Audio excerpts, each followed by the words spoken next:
A continuación, diálogos sobre economía humanista.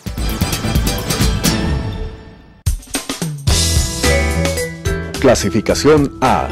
Apto para todo público.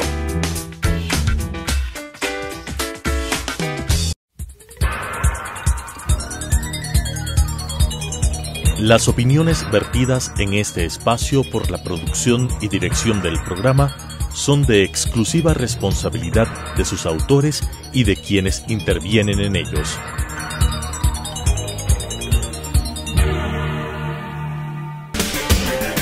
Telesucesos Canal 29 presenta Diálogos sobre economía humanista. La nueva axiología económica debe expresarse no solo como un pensamiento renovado de los valores humanos esenciales, sino, sobre todo, como una renovada propuesta de conducta personal dentro de la sociedad, con la conducción del economista Eduardo Valencia Vázquez.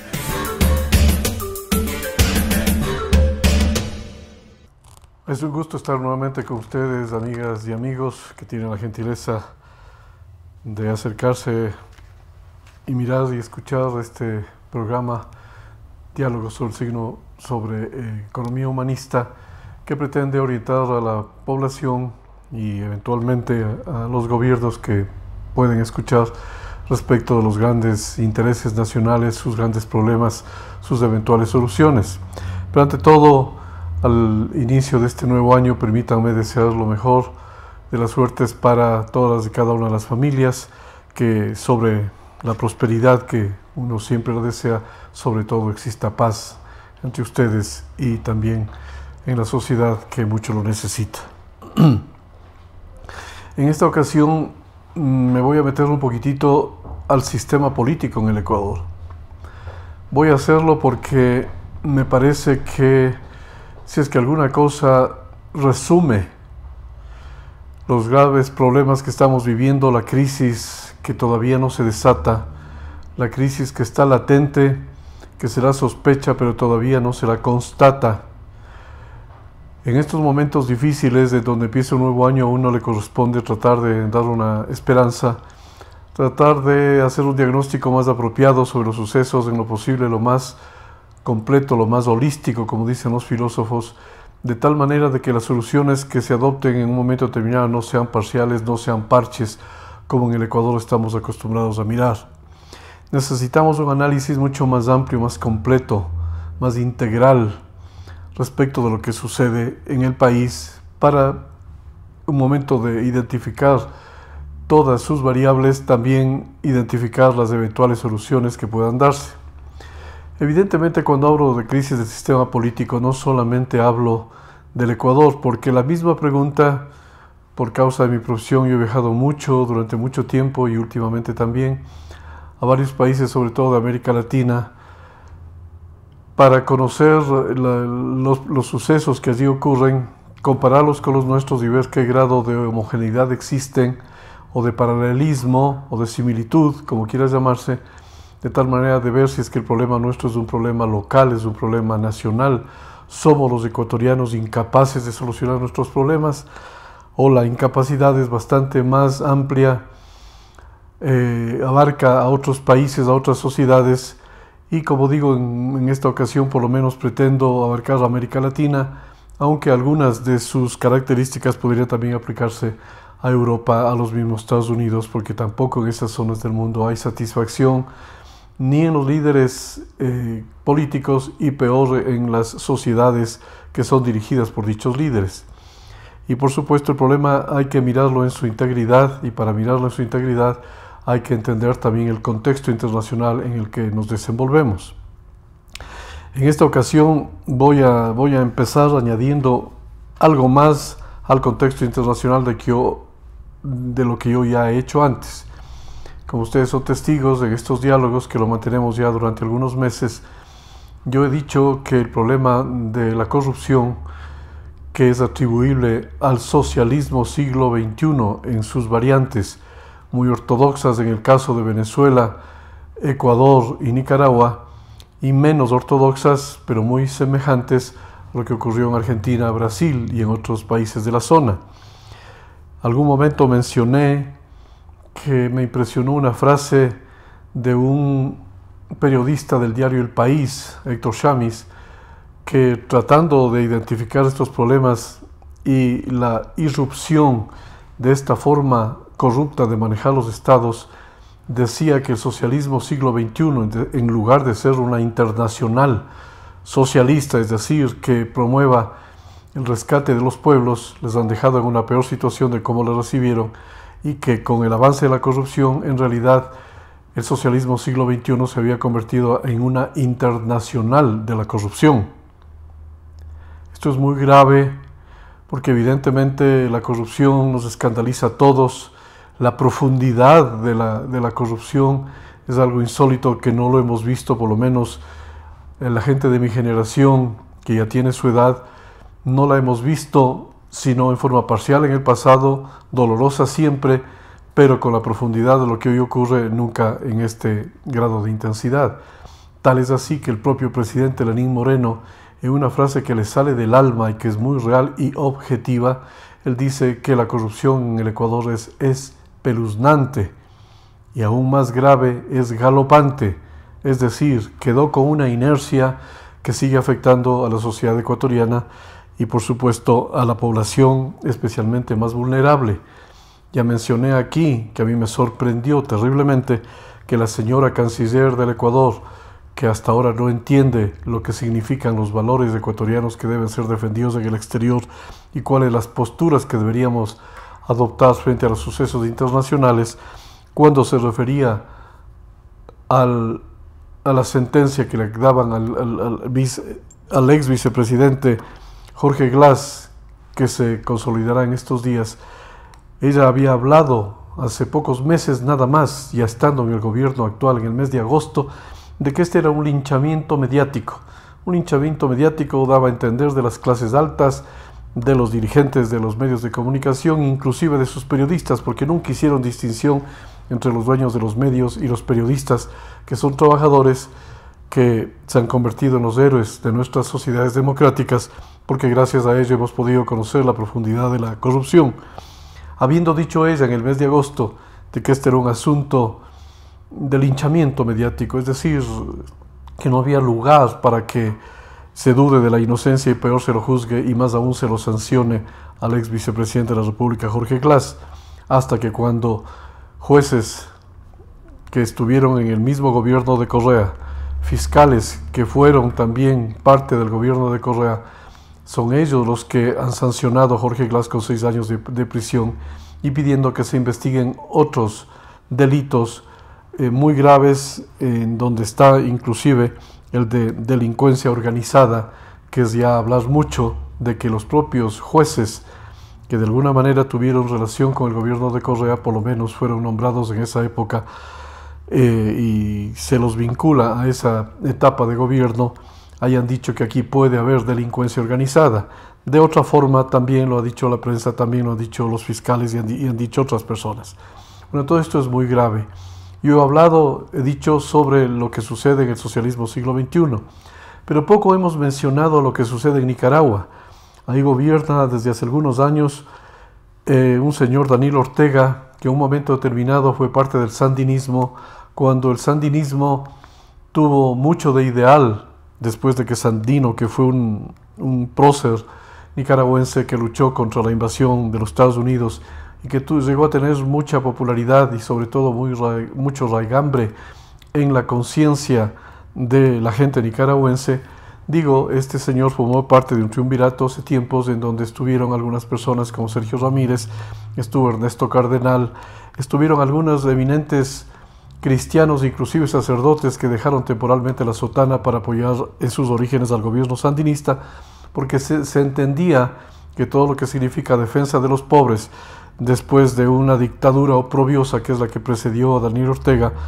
parecía inclusive sensato de que los cristianos se unieran a la reacción contra los abusos de poder y contra la pobreza rampante que había en Nicaragua. Bueno, han pasado muchos años y ahora este señor se apropió de la revolución sandinista, que ahora en su ejecución no tiene nada que ver con los ideales del sandinismo y peor, nada que ver con los ideales cristianos, aunque haya cardenales que de alguna manera han permanecido silentes y de alguna forma han dado a entender su apoyo al gobierno oprobioso dictatorial de Daniel Ortega. Bueno, la noticia es que los Estados Unidos acaban de poner una sanción al responsable de los fraudes electorales de Nicaragua, un señor Roberto Rivas, que parecería ser como en la prensa internacional se da a conocer, concretamente en el diario del País. En la semana pasada salió un artículo en donde este señor había utilizado el Consejo Nacional Electoral como si fuera un departamento del gobierno de Ortega. Evidentemente todos los ecuatorianos inmediatamente conectamos con lo que sucedió aquí en el Ecuador. Fue Correa el que designó a las personas que manejaban el Consejo Nacional Electoral y lo convirtieron en un departamento de los tantos que tienen el Ejecutivo para controlar las sociedades. Aquí y allá criticable, aquí y allá antiético y aquí y allá inmoral, y con ese tipo de prácticas tienen sometidas a las poblaciones a un nivel de pobreza y sobre todo de falta de identidad, gente que no tiene cómo reaccionar, gente que no tiene a quién acudir, y que inclusive cuando en las visitas de la Organización de Estados Americanos llegaron allí para supervisar los procesos electorales, nunca encontraron una causa de fraude, sino que dijeron que había que hacer algunas pequeñas reformas, lo cual se asemeja a las mismas opiniones que tuvieron las misiones de la OEA aquí en el Ecuador y que se callaron y no dijeron nada cuando se sabía que durante toda la época correísta el fraude fue parte del manejo de la cosa pública y la razón por la que los pueblos han sido sometidos y la corrupción ha sido galopante. Por desgracia, este tipo de cosas la OEA nunca denunció. De hecho, la OEA tiene el mérito con su actual secretario de haber denunciado e inclusive ido más allá de develar que en Venezuela no existe democracia, pero la OEA con el mismo Almagro, actual secretario, y antes con el anterior secretario, hicieron mutis por el foro lo que sucedía en el Ecuador, lo que sucedía en Nicaragua y lo que sucedía en otras sociedades. Esto es muy grave porque eso implica que el problema es un problema internacional. Los mismos vicios, bajo las mismas denominaciones, ocurren en otros países de América Latina, como en Argentina, como en el Brasil, en donde los supuestos líderes populares, en el caso de Argentina con el peronismo y en el caso del Brasil con el Partido de los Trabajadores, pues han cometido exactamente las mismas fechorías, han habido los mismos excesos y por supuesto han dejado a sus sociedades peor de lo que estuvieron cuando iniciaron sus procesos tan dilatados, en donde se suponía que con la riqueza enorme que recibieron en dichos países, porque el alza de los precios de los commodities benefició a todos y cada uno de ellos en su manera. En Brasil el petróleo y otros productos, en Argentina la soya y el trigo y otros productos que también subieron de precio en el mercado internacional, que les debieron haber llevado a que sus países estén en una mejora completa y no lo están. Alain Touraine, por ejemplo, al referirse a la Argentina en una entrevista al diario La Nación, dice evidentemente que se perdió la oportunidad tanto en el Brasil como en Argentina y que lamentablemente esas sociedades continúan retrasadas, continúan siendo abusadas y al parecer no existen en el corto plazo posibles soluciones. Lo del advenimiento de los nuevos gobernantes todavía está en una etapa de espera, todavía no se sabe exactamente el alcance de sus reformas, habrá que esperar un poco para ver lo que sucede. Pero bueno, es importante, por ejemplo, el que veamos la dimensión del tema, porque si llegamos en un momento a comprender que el problema en el Ecuador es serio y grave, pero que también lo es en el contexto internacional, entonces implica que hay algo más de fondo que examinar, hay algo más profundo que mirar y por supuesto de entender, porque solamente entendiendo los problemas de por qué ocurre las mismas situaciones en otros países de América Latina, tanto como en el Ecuador, algún rato podemos trabajar juntos para buscar soluciones. De todas maneras, han habido ya algunos expertos que han opinado sobre la cuestión que estoy mencionando a nivel regional y yo voy a pasar enseguida a hablar de los efectos sobre la economía nacional. Y me parece importante el que acudamos a algunas figuras como aquellas que fueron objeto de premio Príncipe de Asturias en España. Me estoy refiriendo concretamente a Zygmunt Bauman, que es un filósofo polaco que ha opinado sobre lo que sucede en el mundo y sobre lo que sucede en América Latina, y también Alain Touraine, que recibió el mismo premio Príncipe de Asturias a las ciencias sociales por parte del gobierno de España, y que realmente han puesto los puntos sobre las íes, han puesto exactamente sobre la herida la dimensión de lo que está ocurriendo en estas zonas, sobre todo en países periféricos, sobre todo en países llamados antiguamente subdesarrollados y ahora, en una forma medio sarcástica, llamados países emergentes, que de emergentes no tienen nada porque seguimos hundidos en los mismos problemas que teníamos hace varias décadas. Pero bueno, es importante, por ejemplo, que sepamos que empiezan a utilizarse algunos conceptos llamativos que cuando uno los escucha al principio causan impresión. Por ejemplo, una expresión que ha utilizado Zygmunt Bauman, este filósofo polaco, que más que haber sido parte del esquema de Polonia y de Rusia en la época del marxismo y del socialismo soviético, porque en su juventud allí militó ahora filósofo, al haber migrado hacia Occidente, sobre todo en Inglaterra y concretamente en la Universidad de Leeds, donde trabajó, y en el London School of Economics, donde se formó, parece ser que captaron mucho mejor la esencia de los problemas del mundo y de las sociedades especialmente preteridas. Así pues, Zygmunt Bauman habla de que vivimos tiempos de modernidad líquida. Modernidad líquida parecería un concepto que no es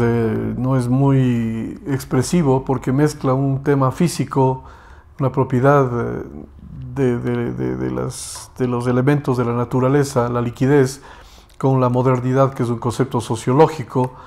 pero de todas maneras es muy interesante porque al haberlo puesto de esa manera fue muy provocativo, muy significativo, y que ha dado lugar a una gran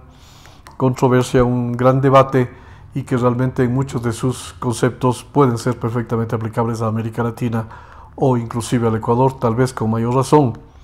Es interesante, digo, el leer algunas opiniones de él, cómo identifica él la modernidad líquida, y dice: modernidad líquida y consumista, donde todo, incluso el individuo, es algo flexible y susceptible de adoptar el molde político o social que lo contiene. Repito esta parte porque la liquidez de la modernidad la tipifica Bauman de esta manera: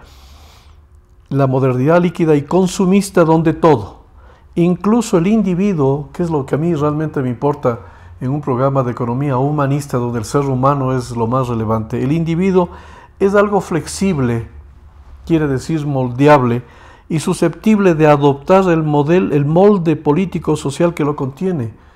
O sea, las sociedades nuestras pueden ser puestas en moldes, los individuos pueden ser moldeados, puestos en moldes, configurados por algún redentor que viene por ahí con una teoría y pretende gobernar los pueblos moldeándolos a su imagen y semejanza,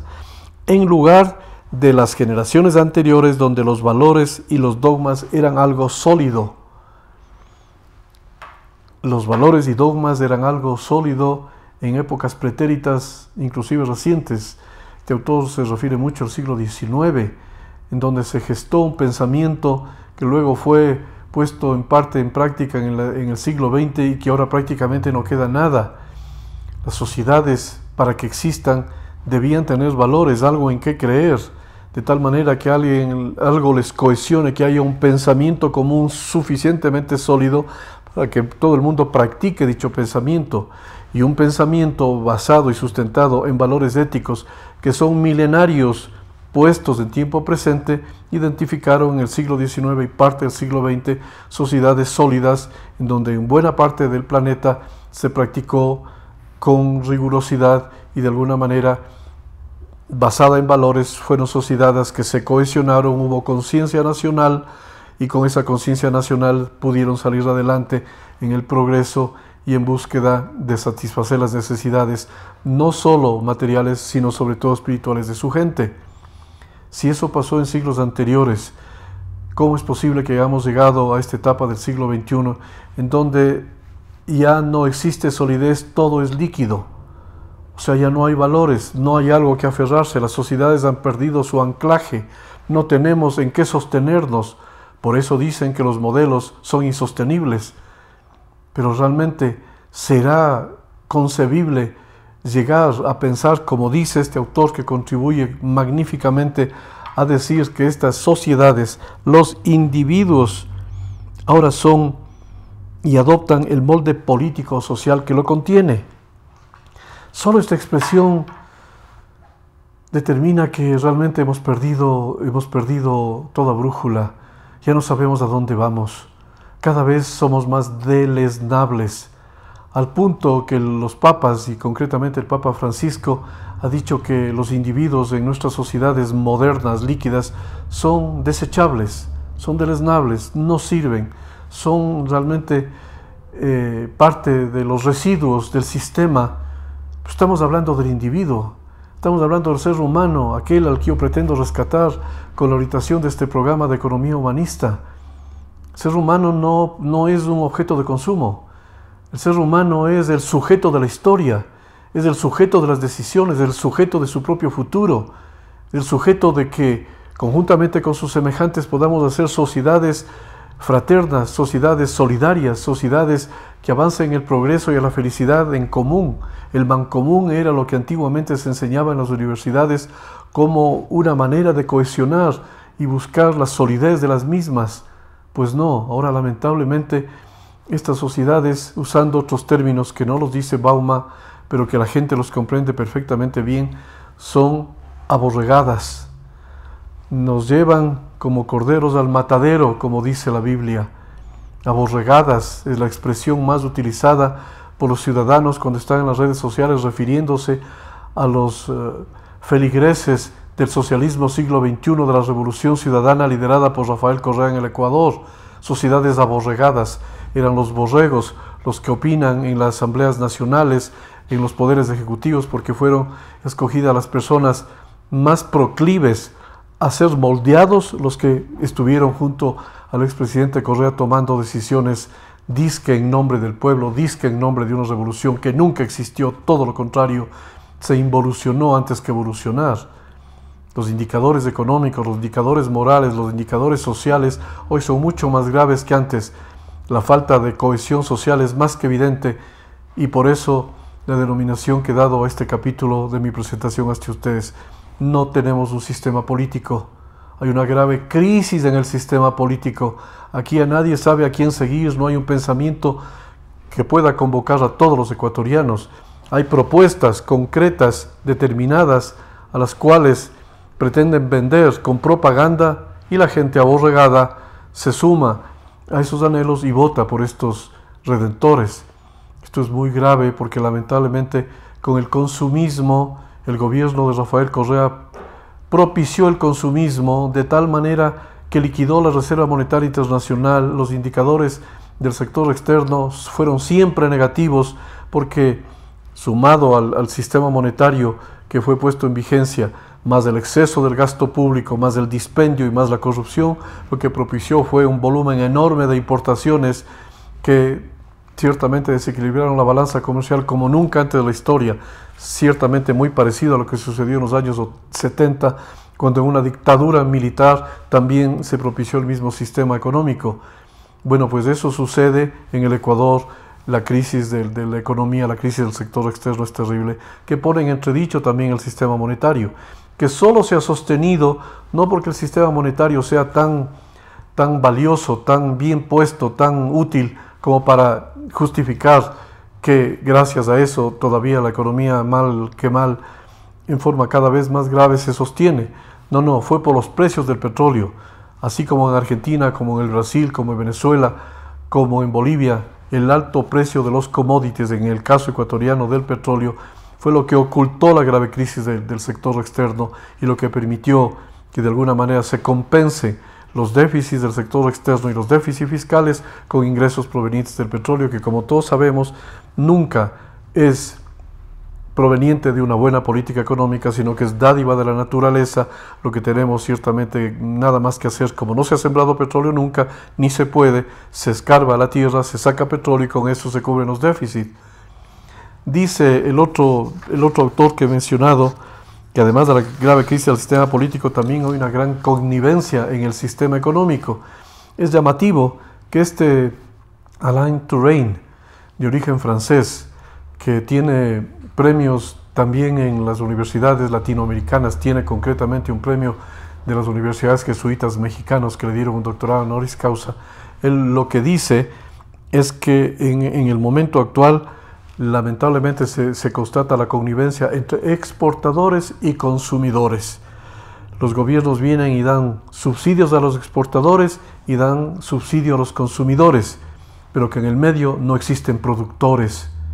Esto es una cuestión grave, gravísima. Si América Latina, si el Ecuador no puede propiciar una producción local propia, no puede generar nuevos empresarios, ¿cómo va a haber empleo? ¿Cómo va a haber distribución del ingreso permanente? Lo contrario, después de una década perdida en donde no se entendió esto y en mi opinión no se entiende todavía ahora, lo que va a ocasionar es un grave problema social que será la expresión final de los graves desaciertos por falta de un sistema político y por falta de un sistema económico coherente que dé respuesta a todas las necesidades de todos los ecuatorianos, sobre todo los más débiles. Las opiniones vertidas en este espacio por la producción y dirección del programa son de exclusiva responsabilidad de sus autores y de quienes intervienen en ellos.